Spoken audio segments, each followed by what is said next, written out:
Hello dear students, welcome to Backlogs Baba YouTube channel. Myself Manoj Shyam Kumar.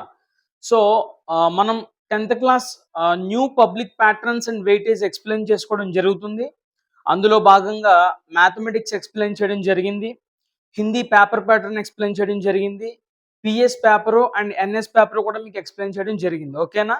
So English ఒకటి మిగిలిపోయింది regular సబ్జెక్ట్స్లో, and composite Telugu ఒకటి మిగిలింది.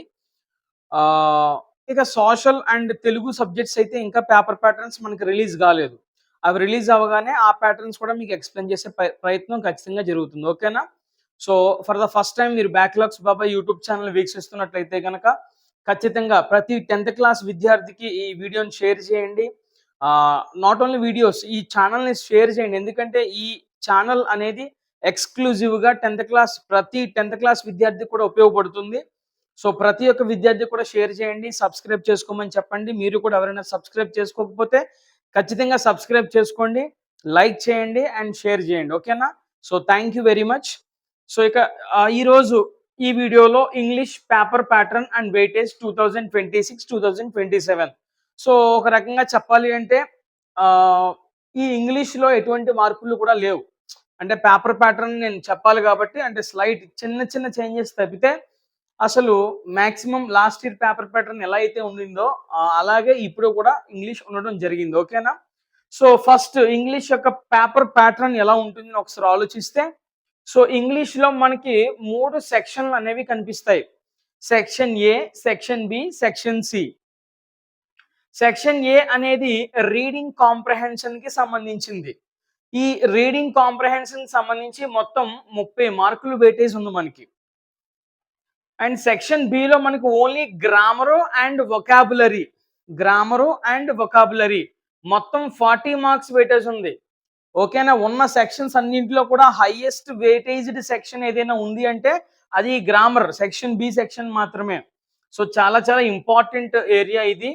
And section C creative expressions. ఓకేనా? అంటే మీ క్రియేటివిటీని ఉపయోగించి మీరు కొన్ని థియరిటికల్ కంటెంట్ రాయాలి. దానికి సంబంధించింది క్రియేటివ్ ఎక్స్ప్రెషన్స్ మొత్తం 30 మార్కులు. ఇలా మొత్తం 100 మార్కుల పేపర్ కూడా మీకు కనిపించడం జరుగుతుంది పబ్లిక్ ఎగ్జామినేషన్లో. అర్థమైందా? సో ఇక్కడ సెక్షన్ ఏ ఒకటి చెక్ చేసుకుంటూ వచ్చేద్దాం. ఓకేనా? సెక్షన్ ఏ ఫస్ట్ క్వశ్చన్ అంటే ఫస్ట్ది 1 to 5th క్వశ్చన్ అనమాట మనకి. ఎందుకంటే ఇక్కడ 10 మార్క్స్, 10 అంటే 5 క్వశ్చన్స్ ఉంటాయి. 5 2s are 10 మార్క్స్ అనమాట. ప్రతి క్వశ్చన్ కి కూడా ఎన్ని మార్కులు? ఇక్కడ 2 మార్కులు కేటాయించడం జరిగింది కేవలం ఈ మొదటి రోమన్ కి. ఈ రోమన్ లో మొత్తం 5 క్వశ్చన్లు ఉంటాయి, 1 to 5 క్వశ్చన్స్ అనమాట. సో ఇక్కడ ప్రోజ్ నుంచి ఒక ప్యాసేజ్ ఇస్తాడు, ఒక ప్రోజ్ నుంచి ఒక రీడింగ్ కాంప్రహెన్షన్ ఇవ్వడం జరుగుతుంది. ఒక ప్యాసేజ్, ఆ ప్యాసేజ్ ని మీరు కూలంకషంగా చదువుకుని సో వాడిచ్చే 2 WH questions and 3 MCQ questions కూడా మీరు ఆన్సర్ చేయగలిగితే, సో ఇక్కడ 2 క్వశ్చన్స్, ఇక్కడ 3 క్వశ్చన్స్, మొత్తం 5 కదా. 5 2s are ఎన్ని మార్క్స్? 10 మార్క్స్ మీరు సొంతం చేసుకోవచ్చు. సో అంత ఈజీ ఏం కాదు ప్యాసేజ్లు చదివేసి జస్ట్ అప్పటికప్పుడు ఆన్సర్ చేసేద్దామంటే. కొన్ని మనకు దొరుకుతాయి తప్ప కొన్ని 100% మీరు లెసన్ పై పట్టు సాధిస్తేనే కానీ ఆన్సర్ చేయలేరు. కాబట్టి ఈ సెక్షన్ మీరు తెలుగుగా తీసుకోకూడదు, 100% ఛాలెంజింగ్ అనే తీసుకోవాలి. అర్థమవుతుందా? So text book lesson reading కూడా అర్థం చేసుకుంటే కనుక ఈ కాంప్రహెన్షన్స్ మీకు ఈజీ అవుతుంది ఈ సెక్షన్ ఏ అనేది. సో ఇలా ఫస్ట్ రోమన్ కి మనకి 10 మార్క్స్ వస్తాయి అనమాట. నెక్స్ట్ క్వశ్చన్ నెంబర్ 6 నుంచి 10 చూసుకుంటే ఇవి 5 మార్క్స్. మొత్తం క్వశ్చన్ నెంబర్ 6 నుంచి 10 అంటే ఒక్కొక్క క్వశ్చన్ కి ఒక మార్క్ అనమాట. 5 1s are 5 మార్క్స్. ఇందులో ఏం కనిపిస్తాయి? Poem comprehensions. So poem lesson సంబంధించి ఏదో ఒక లెసన్ నుంచి ఏదో ఒక పోయం ఇస్తాడు. ఆ పోయం ఇచ్చి అందులోంచి 2 WH క్వశ్చన్లు అడుగుతాడు, 3 MCQ క్వశ్చన్లు అడుగుతాడు. సో ఆన్సర్ చేసినందుకు గాను ఒక్కొక్క క్వశ్చన్ కి ఒక మార్కు, 5 మార్క్స్ టోటల్. అర్థమైందని అనుకుంటున్నాను. సో నెక్స్ట్ క్వశ్చన్ నెంబర్ 11 నుంచి 15 గమనిస్తే ఇక్కడ కూడా 5 మార్క్సే. ఇక్కడ సప్లిమెంటరీ రీడర్ నుంచి ఒక ప్యాసేజ్ ఇస్తాడు, ఇచ్చి ఈ సప్లిమెంటరీ రీడర్ నుంచి మొత్తం అన్ని కూడా క్వశ్చన్స్ ఎలా ఉంటాయి? మల్టిపుల్ చాయిస్ క్వశ్చన్స్ రూపంలోనే ఉంటాయి. అర్థమైంది? అర్థం కాలేదా? సో డైరెక్ట్ క్వశ్చన్స్ ఏం అడగడం మనల్ని, థియరిటికల్ క్వశ్చన్స్ ఏం అడగడం. అక్కడ చూడడం, నీట్గా అర్థం ప్యాసేజ్ని అర్థం చేసుకోవడం అండ్ ఈ ఎంసీక్యూ క్వశ్చన్స్ ఆన్సర్ చేస్తే కనుక మనకి ఎన్ని మార్కులు వస్తాయి? 5 మార్క్స్ వస్తాయి. అర్థమైందా? అర్థం కాలేదు ఇక్కడ వరకు. Next only question number 16. Question number 16 ఇది కూడా 5 మార్క్స్ మనకి. సో ఏంటి క్వశ్చన్ నెంబర్ 16 లో మనకి స్టడీ స్కిల్స్ అండ్ అంటే స్టడీ స్కిల్స్ కి సంబంధించి ఇక్కడ క్వశ్చన్స్ రావడం జరుగుతుంది అనమాట. అంటే ఒక టేబుల్ ఇవ్వచ్చు, ఒక పై చార్ట్ ఇవ్వచ్చు, బార్ చార్ట్ ఇవ్వచ్చు, ట్రీ డయాగ్రామ్ ఇవ్వచ్చు. అలా ఏదో ఒక మ్యాటర్ ఇచ్చి, అంటే ఆ డయాగ్రామ్ చార్ట్ ఇచ్చి దాని నుంచి మనల్ని 5 క్వశ్చన్లు అడుగుతాడు. ఎన్ని క్వశ్చన్లు అడుగుతాడమ్మా? 5 క్వశ్చన్లు. రెండేమో WH క్వశ్చన్స్, రెండేమో మల్టిపుల్ చాయిస్ క్వశ్చన్స్, ఇంకోటేమో కరెక్ట్ స్టేట్మెంట్ అడుగుతాడు. సో ఇలా మొత్తం ఒక్కొక్క దానికి ఒక మార్క్ చెప్పిన మొత్తం 5 మార్కులు 16th క్వశ్చన్ కూడా. అర్థమైందా? సో నెక్స్ట్ క్వశ్చన్ నెంబర్ 17 చూసుకుంటే, క్వశ్చన్ నెంబర్ 17 కూడా ఎన్ని మార్క్స్ అండి? 5 మార్క్స్. అయితే ఇక్కడ ఏం చేస్తాడు? జంబుల్డ్ సెంటెన్స్ మనకి ఇవ్వడం జరుగుతుంది. ఒక స్టోరీ అయి ఉండొచ్చు, లేదంటే ఒక ఏదైనా ఈవెంట్ అయి ఉండొచ్చు. దాన్ని ఏం చేస్తాడంటే మార్చి తిప్పి ABCDE అని చెప్పేసి ఆప్షన్లు ఇచ్చి అలా జంబుల్ చేసేస్తాడు అనమాట వాడు. సో మనం ఏం చేయాలి? ఇప్పుడు దాన్ని జాగ్రత్తగా ఒకటి చదువుకుని అవన్నీ కూడా ఒక స్టోరీ వైజ్ అరేంజ్ చేయాలి, లేదా ఒక events wise, correct events wise మనం అరేంజ్ చేయాలి. అలా అరేంజ్ చేసినందుకు గాను మనకి ఎన్ని మార్కులు వస్తాయి? 5 మార్క్స్ వస్తాయి. అయితే లాస్ట్ ఇయర్ చాలా మంది విద్యార్థులు ఈ జంబ్లింగ్ సెంటెన్స్ దగ్గరే కొంచెం ఇబ్బంది పడ్డారు. సో ఈ రీడింగ్ కాంప్రహెన్షన్ అనేది మనకి చాలా ఈజీగా కనిపిస్తుంది, కానీ చాలా కొంచెం ఛాలెంజింగ్ గానే ఉంటుంది ఇది కూడా. సో ప్యాసేజీలు చదవాలి, అర్థం చేసుకోవాలి, డైరెక్ట్ గా కొన్ని దొరకవు. టెక్స్టువల్ లెసన్స్ సంబంధించిన నాలెడ్జ్ ఉండాలి, ఆ స్టోరీ బేస్డ్.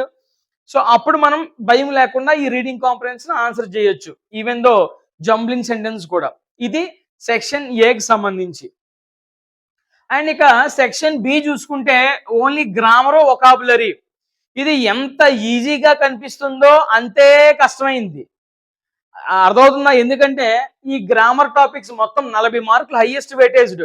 40 మార్కులు కూడా చాలా ఈజీగా సంపాదించుకోవచ్చు, అండ్ ఈజీగా మార్కులు కూడా పోగొట్టేసుకునే సెక్షన్ అనమాట ఇది. అర్థమవుతుందా? సో నువ్వు మొత్తం రిలేటివ్ క్లాస్ ఉంది, మొత్తం అంతా కరెక్ట్ రాస్తావు, లాస్ట్లో ఏదో మిస్టేక్ చేసావు అనుకో, తప్పు. నువ్వు అంతా రాసినా కరెక్ట్ రాసినా ఎవడు పట్టించుకోడు, అక్కడ మొత్తం తప్పు. సో వాయిస్ లో ఏదైనా చిన్నది మర్చిపోయామనుకో చేంజ్ చేయడం తప్పు మొత్తం అంతా కూడా. సో అందుకనే వస్తే ఫుల్ మార్క్స్, రాకపోతే గోవిందా, అంతే. ఇంకా మార్కులన్నీ కూడా గోవిందే. కాబట్టి జాగ్రత్తగా గుర్తుపెట్టుకోండి. ఇక్కడ ఎక్కువ ప్రాక్టీస్ కావాలి, నెంబర్ ఆఫ్ టైమ్స్ ప్రాక్టీస్ కావాలి. ఏం చేస్తుంటాం అంటే ఇది చాలా మంది చులకనగా చూస్తూ ఉంటాం దీన్ని. గ్రామరే కదా, అప్పటికప్పుడు చూసుకుంటే వచ్చేస్తుంది. అండ్ ముఖ్యంగా కార్పొరేట్ స్కూల్ వాళ్ళు ఎవరైతే ఉన్నారో వాళ్ళు ఈ ఇంగ్లీష్ దాన్ని చాలా నీచంగా చూస్తారు. అంటే నీచం అంటే దట్ మీన్స్ తొక్క గ్రామర్ మనకెంత, మన ఇంగ్లీష్ మీడియం అన్నట్టుగా చూస్తారు, కానీ వాళ్లే ఫస్ట్ పప్పులో కాలేస్తారు. అర్థమవుతుందా? సో ఎలాగా? ఇప్పుడు ప్రిపోజిషన్స్ ఉన్నాయి, ప్రిపోజిషన్ ఏది సూటబుల్ అవుతుందో అక్కడ చదువుతూ సెట్ అవుతుందా లేదా అని చూసుకుని పెట్టేస్తాం మనం. సో కాంటెంట్ కాన్సెప్ట్లు నేర్చుకోవడం లేదు, సెట్ అవుతుందా లేదా, మనకి ఇంగ్లీష్ వచ్చు కదా, సెట్ అయిపోతే ఓకే, ఇదే కరెక్ట్ ఆన్సర్. అది అస్సలు మంచి పద్ధతి అయితే కాదు. ఐదర్ గవర్నమెంట్ స్కూల్ వాళ్ళైనా కార్పొరేట్ వాళ్ళైనా చాలా మంది మీరు గర్వాన్ని పక్కన పెట్టేయాలి అర్జెంటుగా. సో అది పనికిరాదు ఎప్పుడూ కూడా. ఈవెన్ చిన్న టాపిక్లు కూడా మీరు 100% పేపర్పై పెన్ పెట్టి ప్రాక్టీస్ చేస్తేనే దాంట్లో మీరు ఫుల్ ఫ్లెడ్జ్డ్ అవుతారు, అది మాత్రం గుర్తుపెట్టుకోండి. లేదంటే మాత్రం మార్కులు కోల్పోతారు. చిన్న ఈజీ టాపిక్లోనే మార్కులు కోల్పోతారు. అనేక మంది విద్యార్థులను కూడా చూశాను నేను.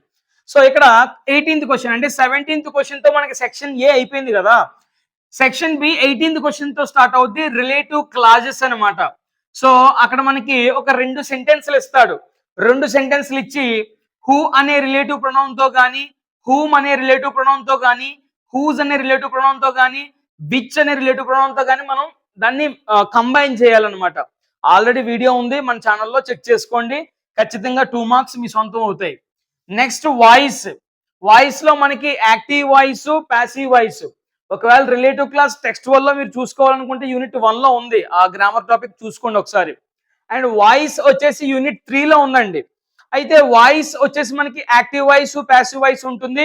అండ్ దీనికి సంబంధించి కూడా వీడియో చాలా నీట్ గా చేశాను, స్టెప్ బై స్టెప్. ఏది ఫస్ట్ మార్చాలి, ఏది సెకండ్ మార్చాలి, ఏది థర్డ్ మార్చాలి. సో నీట్ గా ఒక లైన్అప్ చెప్పడం జరిగింది. అద్భుతమైన క్లాసు కూడా మన యూట్యూబ్ ఛానల్లో ఉంది, మన ఛానల్లో. ఒకసారి వీలైతే అది కూడా చూడండి. ఖచ్చితంగా వాయిస్ లో 2 మార్క్స్ మీ వశం అయిపోద్ది. Next speech. ఓకేనా, ఎక్కడ కూడా రిలేటివ్ క్లాస్ దగ్గర ఎవరు ఇబ్బంది పడరు, వాయిస్ దగ్గర ఎవరు కూడా ఇబ్బంది పడరు.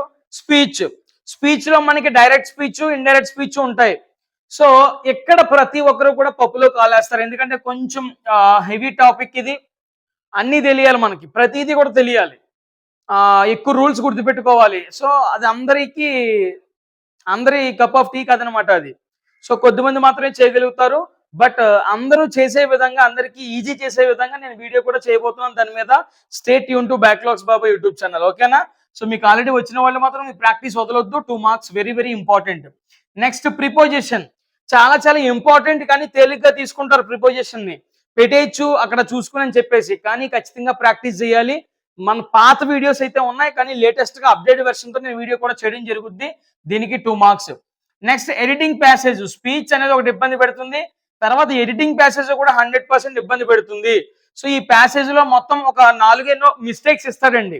ఆ మిస్టేక్ ని మనం ఫైండ్ అవుట్ చేసి దాన్ని వాడే కొన్ని సార్లు అండర్లైన్ చేస్తాడు, మిస్టేక్లు వాడే ఫైండ్ అవుట్ చేస్తాడు.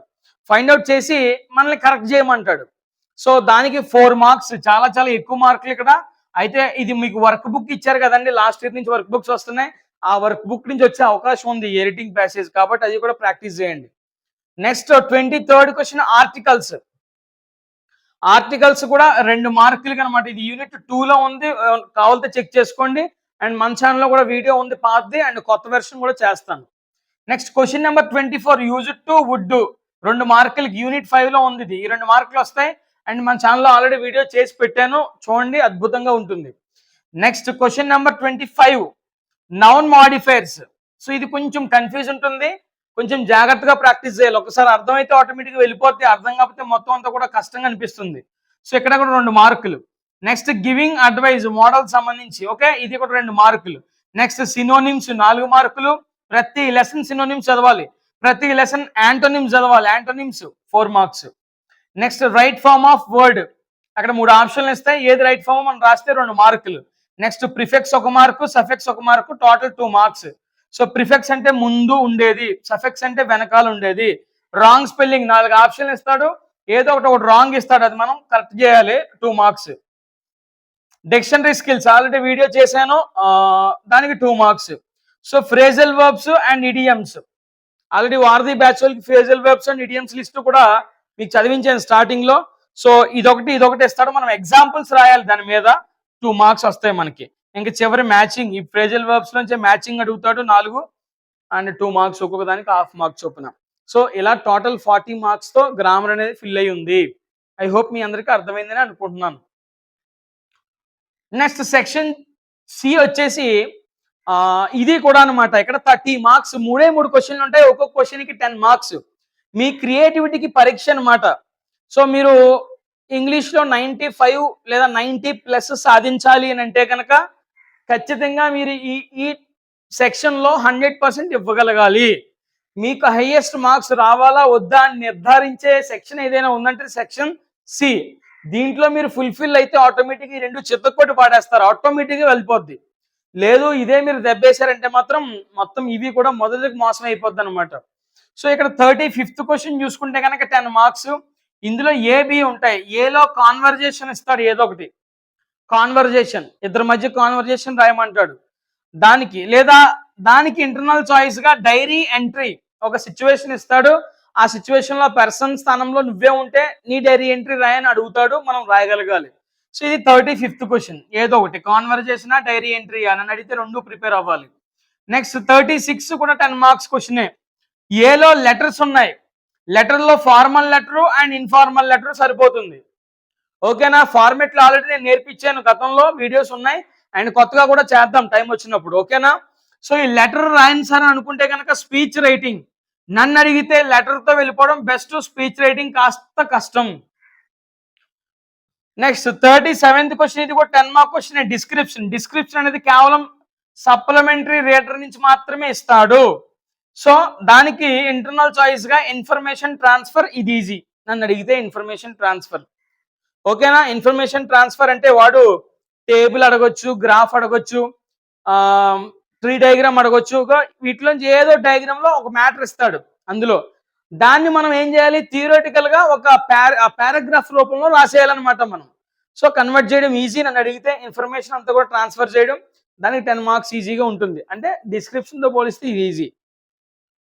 ఇదండి మొత్తం ఇంగ్లీష్ పేపర్ ప్యాటర్న్ అంతా కూడా. ఐ హోప్ మీ అందరికీ అర్థమైందని అనుకుంటున్నాను నేను. అండ్ మీకేమైనా డౌట్ ఉంటే 100% కమెంట్ బాక్స్‌లో కమెంట్ చేయండి. ప్రతి ఒక్కరు చూస్తున్న ప్రతి ఒక్కరు కూడా వీడియోని లైక్ చేయడం మర్చిపోవద్దు. హైప్ పాయింట్స్ ఇవ్వడం మర్చిపోవద్దు. అండ్ మీకు ఇంకా ఎలాంటి వీడియోస్ కావాలి, ఏ వీడియోస్ కావాలి నాకు కమెంట్ బాక్స్‌లో పెడితే ఖచ్చితంగా నేను అవి కన్సిడర్ చేసి నెక్స్ట్ మీకు కావాల్సిన వీడియోలను పెట్టడం కూడా జరుగుతుంది. ఓకేనా? So thank you for supporting. ఇలాగే సపోర్ట్ చేస్తూ ఉండండి. 100% మీకోసం వీడియోస్ అన్నీ కూడా చేస్తా ఉంటాను. Thank you one and all.